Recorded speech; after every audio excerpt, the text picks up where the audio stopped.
For decades, China was seen as the world's factory, a place where Western companies could produce goods at massive scale with low costs and efficient logistics. But the global landscape is changing. Rising labor expenses in China, growing geopolitical tensions with the United States, and the supply chain shocks exposed during the pandemic have pushed many multinationals to rethink their dependence on China. This is where India is stepping into the spotlight.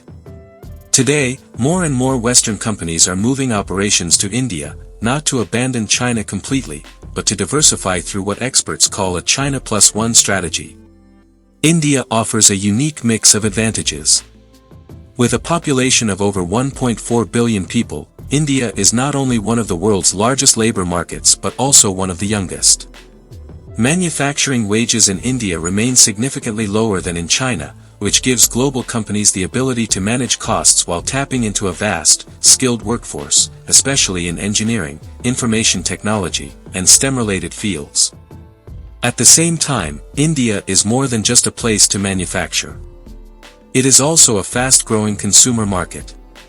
Its middle class is expanding rapidly, and by 2027 the number of affluent consumers is expected to cross 100 million. For many Western companies, this means they can both produce in India and sell directly to a growing population of aspirational buyers at home.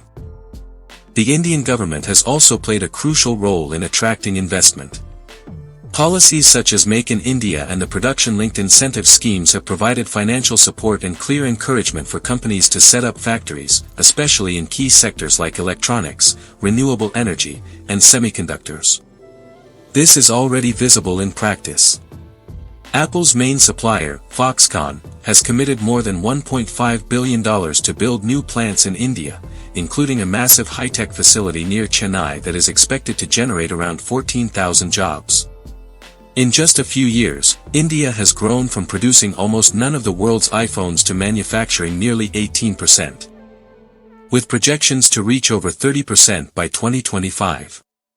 Apple's shift is symbolic of a broader trend, where Western companies want to reduce over-reliance on China while still ensuring access to a stable production base.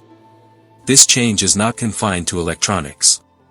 Across sectors, from luxury goods to aerospace, global players are comparing today's India to China of the early 2000s, a country with rising incomes, expanding infrastructure, and an enormous appetite for goods. French aerospace firms like Dassault, American giants like Boeing, and European luxury houses all see India as both a manufacturing base and a promising consumer destination. Multinationals are betting that India's demographic advantage, combined with government reforms, could turn it into one of the world's biggest growth engines. Infrastructure development is another pillar of this transformation. India already has the second-largest road network, one of the biggest rail systems, and dozens of international airports. Ports are being modernized, highways expanded, and industrial corridors developed to support logistics and trade. For companies that once worried about bottlenecks in India's transport systems, the progress is visible and reassuring. Yet, it is important to acknowledge that India is not without challenges. While it has improved its ease of doing business, many companies still face regulatory complexity, lengthy approval processes, and unpredictable policy changes. Compared to countries like Vietnam, where foreign businesses sometimes find a more streamlined process, India still needs to address bureaucratic hurdles to fully maximize its attractiveness. There are also external factors. India's relationship with China remains tense, particularly after the 2020 border clashes. This has led India to impose tighter scrutiny on Chinese investments, which in turn impacts the flow of capital and technology. At the same time, India's own industries remain dependent on Chinese imports for critical components in electronics, pharmaceuticals, and solar energy. This means that a complete decoupling from China is neither easy nor immediate. Nevertheless, India has used this rivalry as motivation to strengthen domestic production and accelerate strategic partnerships with the United States, Europe, and Japan. The numbers, however, show immense potential. Analysts at McKinsey estimate that India could capture nearly $1 trillion in shifting global trade flows by 2030. If manufacturing's share of India's GDP can rise from about 16% today to 25%, the country could cement its place as one of the world's major production hubs.